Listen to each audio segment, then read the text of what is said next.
Hello everybody, Cam S here. This video is a little bit unplanned, unfortunately, because I shut 3 of my fishing poles in the door and 2 of them broke. So I've been searching the internet for different kinds of ways to fix fishing poles, and there's lots of vague stuff, so I've figured out everything and kind of put it together, and I'm going to test it out. So hopefully this works, and I'll show you the entire process, and it's pretty easy. All you need is a nail, some braided line, glue, and some heat shrink tubes. So it's very low cost, and when you are using some very high-end rods and don't want to buy a new one, it is a good budget option if it all works out.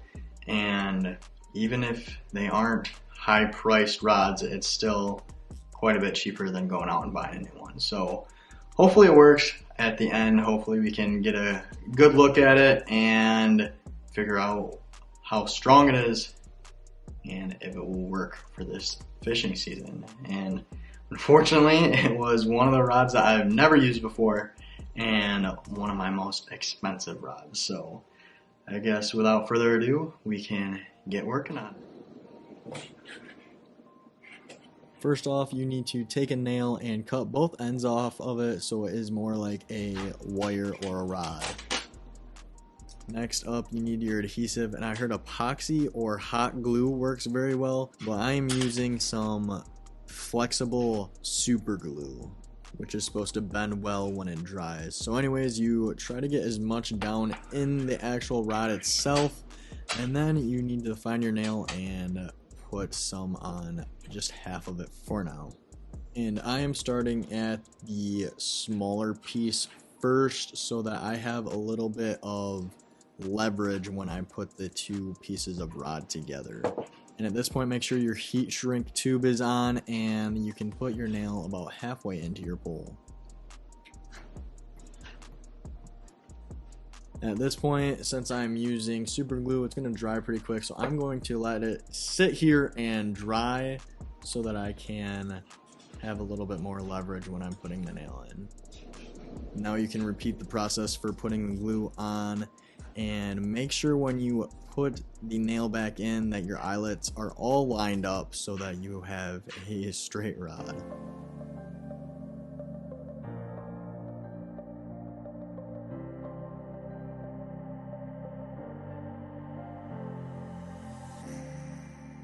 And for the next part, I'm using 65-pound braided line and just adding a dab of super glue and putting it on to the rod so it sticks for now, and then I'll come back later after it dries a little bit.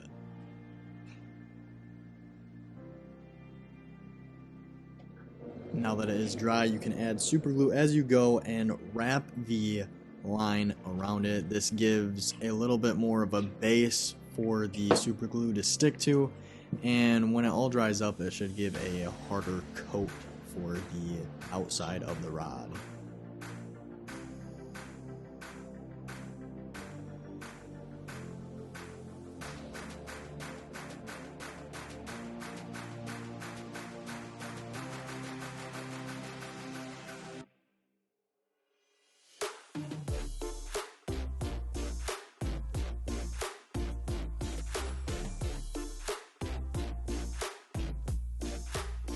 Once you get to the end of that, you can cut your access line off and you can start adding kind of a layer of glue to kind of adhere all of this line together, and just spread it out and let it soak in.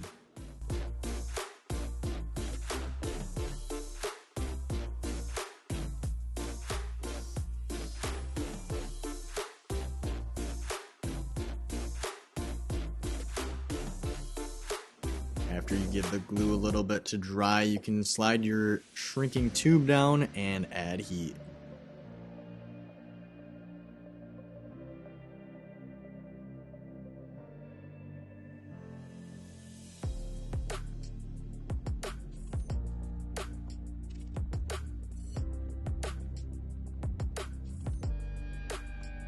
I'm following the same process for my next rod, and you may have to do a little bit of experimenting for what size nail you use because this one was a lot smaller.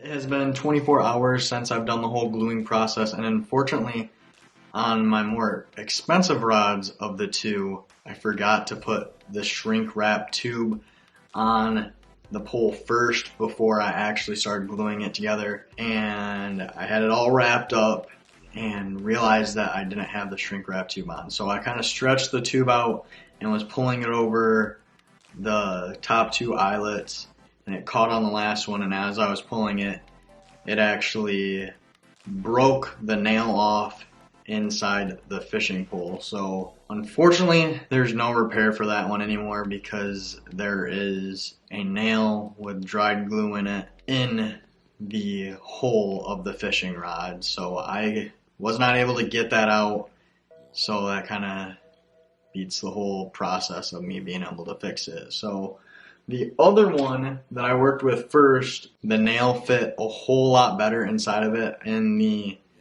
other rod, I had to use a lot more of a thin nail.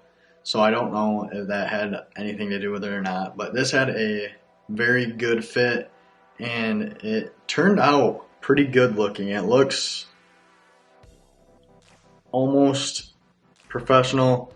It hopefully holds up. I've hooked it on like a shoe and lifted the shoe off the ground. I haven't really horsed around with it too much yet because I want to give it like 48 hours to cure, and I don't really want to mess too much with it because I really don't know. It's kind of hard to judge how much weight you'll actually have because if you catch a 5-pound fish, you're not most of the time going to be lifting it straight out of the water. So I'm just going to wait for it for now and use it for the summer and see how it works out. But it still bends and everything, and the only thing that I have noticed is it may have a little bit more memory now when you bend it because of that nail inside of it. So you may have to like readjust it every once in a while because if you are bending it quite a bit, I'm sure that nail inside will start to gain that shape. But like I said, I have bent it a decent amount, so I think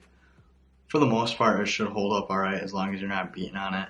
But I'm sure the area of the pole that it happens in will have a large impact on its effectability, because if it's towards the end, it may not work as good because that is where the rod's going to be bending most. If it's more towards the base and you get a thicker nail and go with that, it may work better because that you're not getting that bend at the base. So it may depend on where it's at. Hopefully it will work out, and hopefully it will save you all a little bit of money rather than having to go out and buy a new rod. But it's up to you if you want to put the hassle in to try to do it. It took me a while to get the hang of it and get a nail that actually fit and all that kind of stuff. So if it's something you want to try out, go for it, and I hope this video helped you out with it. I hope I gave you a cheaper option for solving your issue. So I hope you all enjoyed this video. If you have any questions, leave them down in the comments below. I may have a follow-up video when I actually hit the water, or you may just see it in one of my videos if it goes wrong or if it continues to work well. So I will see you soon, and hopefully we can get out on the water or get out in the woods. Thank you again for watching, and I'll see you next time.